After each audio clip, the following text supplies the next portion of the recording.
where were you living when you heard about the attack on Pearl Harbor? I was living about 17 miles west of Irene, South Dakota on a farm. And I heard it about noon that day on a little radio we had. Hmm.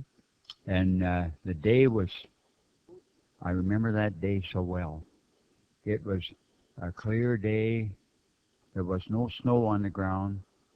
And I had an old Model A. I went hunting jackrabbits in the afternoon. And that evening, I drove over to Scotland. A bunch of us young people went to Minnow, and we went roller skating.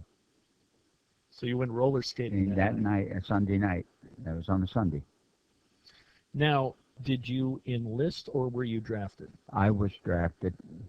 And what year, what month? I was drafted in 1942. In September is when I left for service. Yeah. Okay. Now you told me you were in Merrill's Marauders. Could you, for those unfamiliar with Merrill's Marauders, could you describe that outfit, what branch of the Army, what theater it was in, and your commanding officer? It was uh, my outfit was slapped together up in Quebec, Canada, by our president and Mountbatten from England, and they tried to get an outfit put together that would get behind the lines in Burma against the Japs. The Japs had Burma pretty much, and they were afraid the Japs were going to come into India. So they wanted, and the Chinese was already in there, and the Chinese weren't making much progress. They let Japs come, and wouldn't push them back. So they wanted this outfit to go in behind the lines and harass them back in the jungle. And then the Chinese could make a push. Then they'd get pushed on them as we got their attention back there. And this was an all-volunteer outfit. There was 1,000 people from the islands, experienced people against the Japs, and there was 1,000 people from the United States, and there was another 1,000 from the Caribbean down in there that joined us three. It was made up of 3 battalions. We never was full strength. We're about 2,800. Each battalion has 1,000 men in it. It's supposed to be 3,000. But we wound up leaving with about 2,800. And we had pack horses and mules. Uh, Who was the commanding officer of Merrill's General Marauders? General Merrill. And he was the United States general. Yeah, he was from the United States. He came from China. He had a tour over there, and that's where he came from to command our outfit. And what was your impression of General Merrill? Did you actually get to meet him in person? Yes, I did. There was no names exchanged. I was just another guy to him. But I knew he was a general. One morning, I was cleaning I had a Brownie automatic, BAR, they call them. And he flew in with a little plane and to meet with the officers. And I was cleaning my weapon. I had a little part of a blanket. I laid all the pieces on. You had to keep them real clean so they'd work. And he come by and he said, "Yep." He says, "You better clean her up pretty good because I think you might need it today," he said to me. So and then we had I had a Lieutenant Johnson. He was in charge of the company I was in. Mm-hmm. Now, Merrill's Marauders were dropped behind enemy lines. Not dropped. Oh, we never. One guy said that night, but we weren't dropped. We went by ship over to Bombay, India. We stopped several times. It took us 37 days on the water to get there. Went on the USS Lurline. We got to Bombay. Then we were under the British. Mm-hmm. Food, rations, everything. We was in a small camp there, Camp De Lally, and we took done some maneuvers there for about, I'd say 5-6 weeks. And then we crossed India on that narrow gauge railroad to Upper Assam. That's at the foothill, at the base of the Himalaya Mountains. That's where they flew from there over the hump, you've heard. And we got there, and that's where we got acquainted with our horses, the pack horses and stuff. They come separately. And there was, well, I don't know, we was there maybe a week. And then one night we jumped off, walked. You've heard of the Lidl Road, General Pix Road they call it, but we call it the Lidl Road. And we walked on that for 100 miles. That was a conditioning hike into Burma. And then from then we went into the jungle. There was no roads, just trails in the jungle. That's all. There was no roads.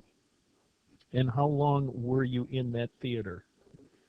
I was over there. I got over there in about, I jumped off it was about in Asiatic, got there in October, end of October, first part of November. And we got out of there in March of 45. Now, what experiences are most vivid in your memory of serving in the jungle with Merrill's Marauders? Oh, I got a lot of them. We'd love to hear them. Oh yes. And we was our 2,800 men. That included your horse leaders, your mule leaders, pack horses, took care of them. That included everybody, so everything had to come out of there. And we broke up into 6 combat teams.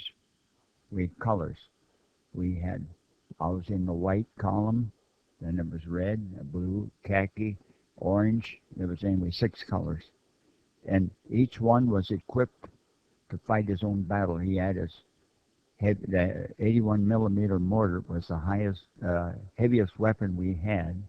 Then we had machine guns and light mortars, and then just our rifles and BARs.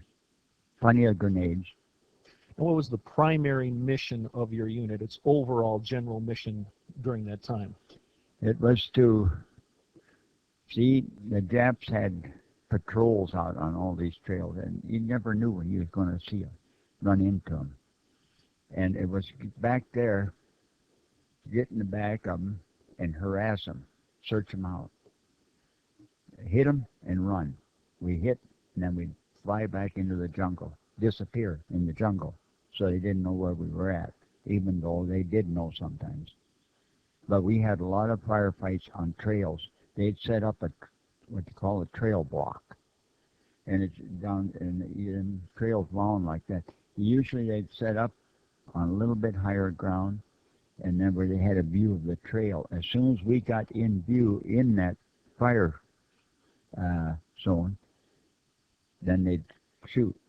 That was tough.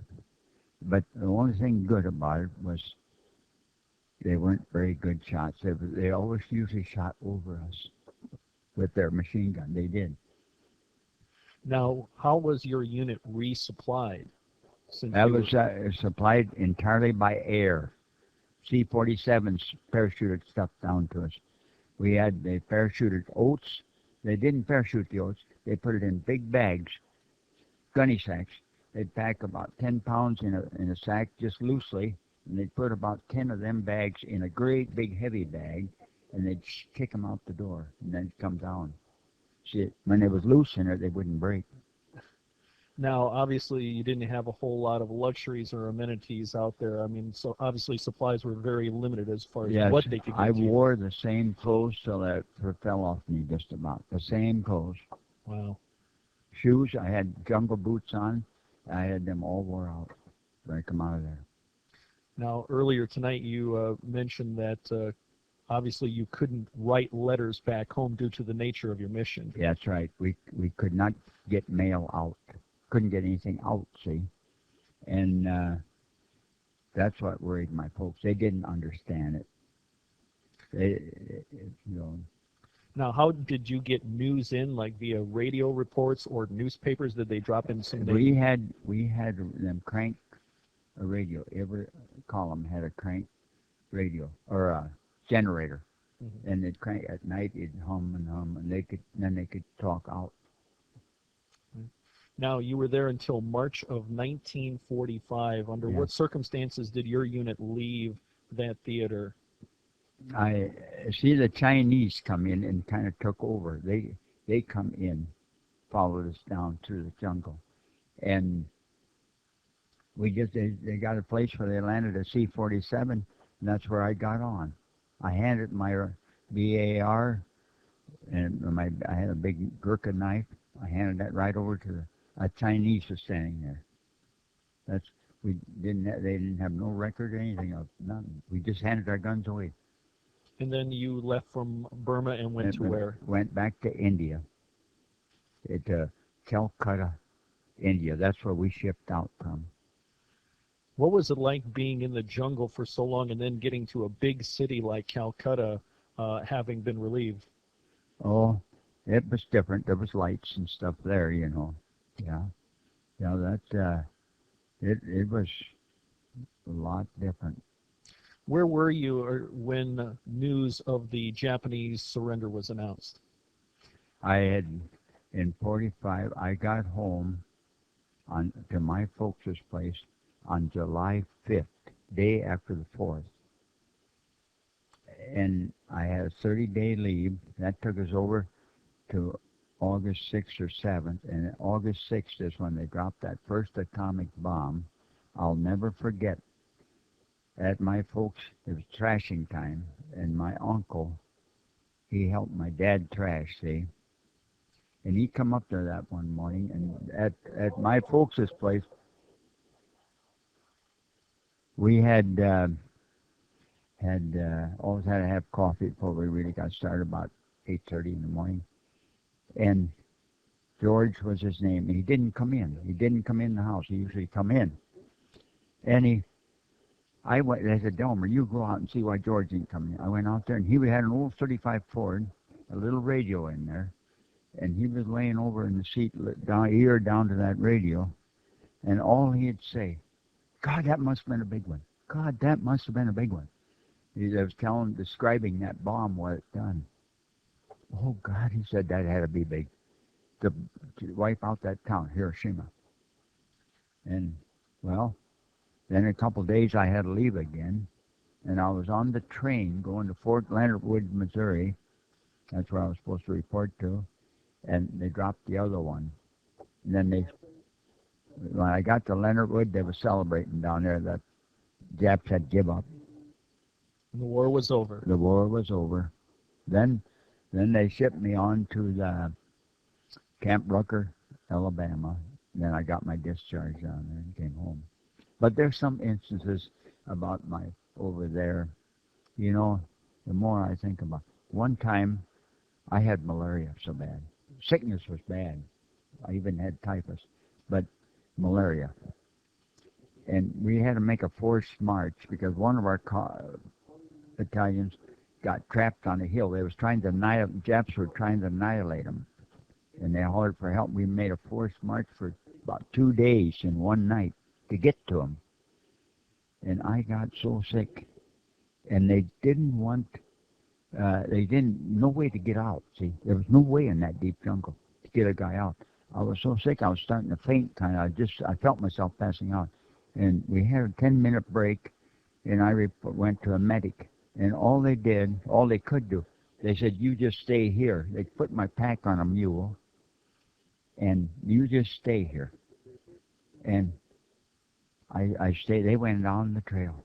There I was alone, sicker than the dog. I went and got a little water out of the stream that was there. Sat there for an hour or two. I thought, how in the heck I lost them, you know. I got up, what you call sucking up your guts. And I started down that trail the only way I could tell is where the hoofs of horses went. And I caught this. This was at noon when they left me there, about noon. And I didn't catch them until they bivouacked, and it was just getting dark in that jungle. I was alone. Oh, that was a terrible feeling, because they always said the Japs would let the column go by sometimes, then come in behind them. See, and I was afraid that's what might happen. Boy, I'll never forget that feeling. I could have been doomed there.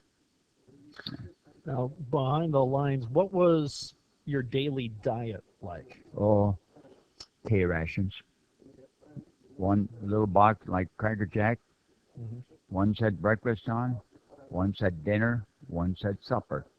And there was just packed in there little dehydrated stuff for each. And some days we didn't get them because we couldn't get a drop. We was in too dangerous a spot to take a drop.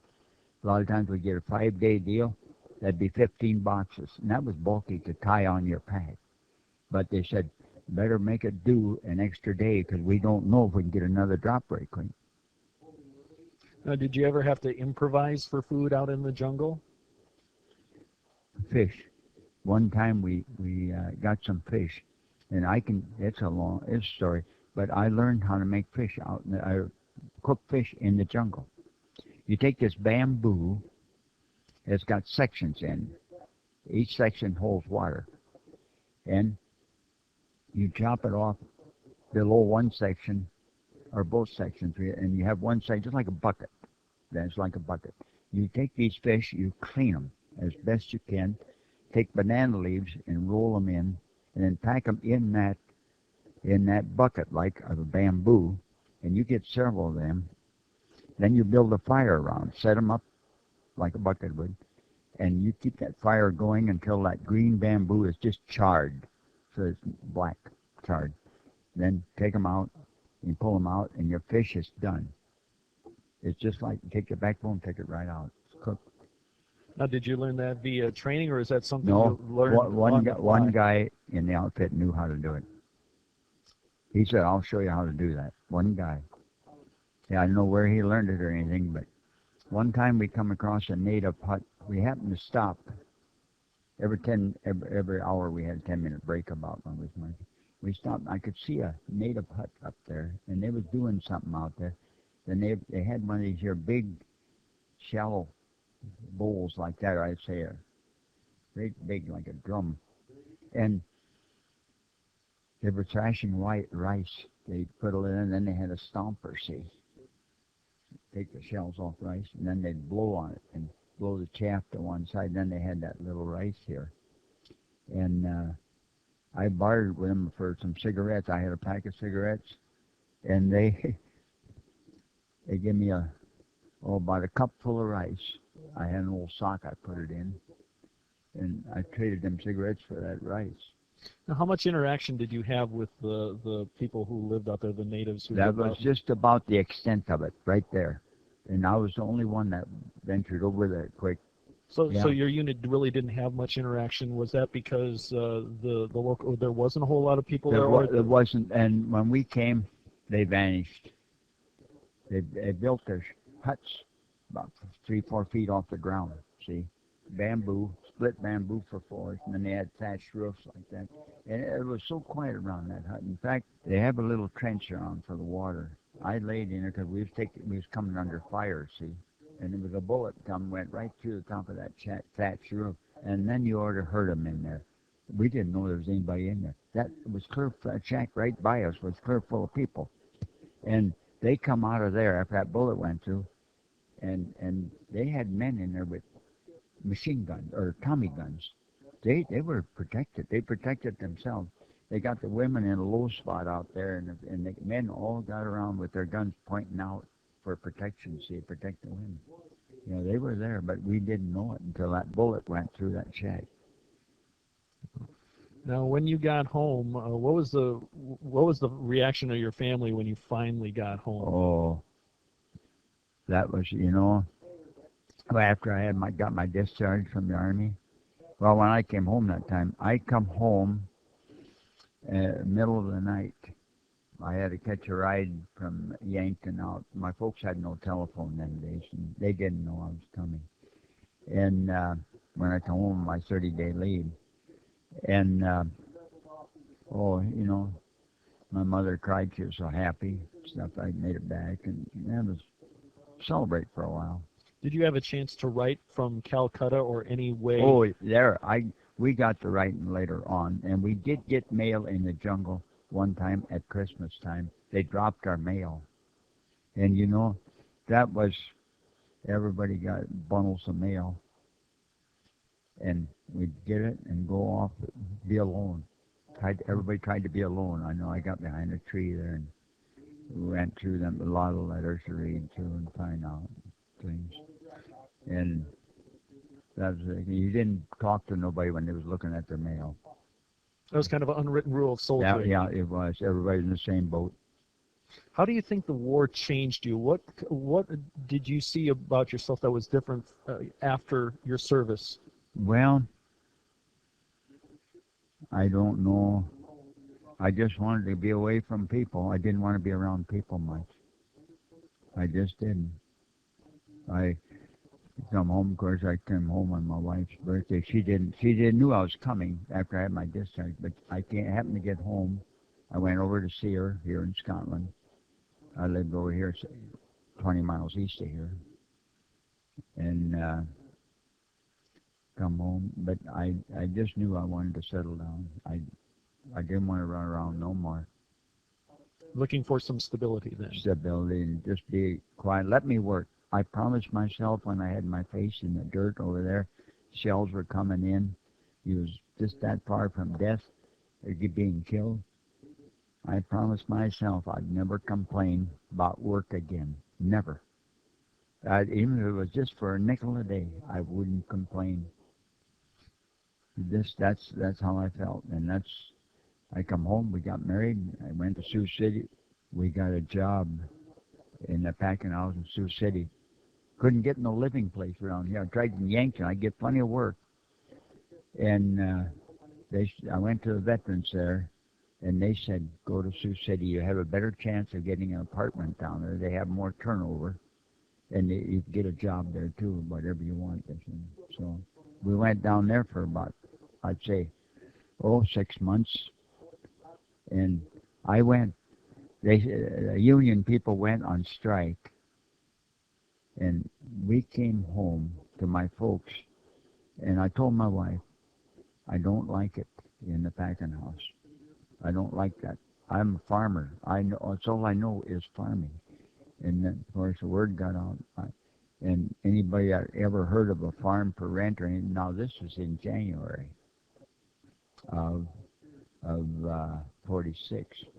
And by God, my old uncle, he decided, or he heard of 80 acres north of Ballin down there that could probably rent. I went and we rented that. And that was my start. Delmer Strunk, Scotland, South Dakota, World War II veteran. Thank you for your service to our country. This is Steve Toom for South Dakota Public Broadcasting.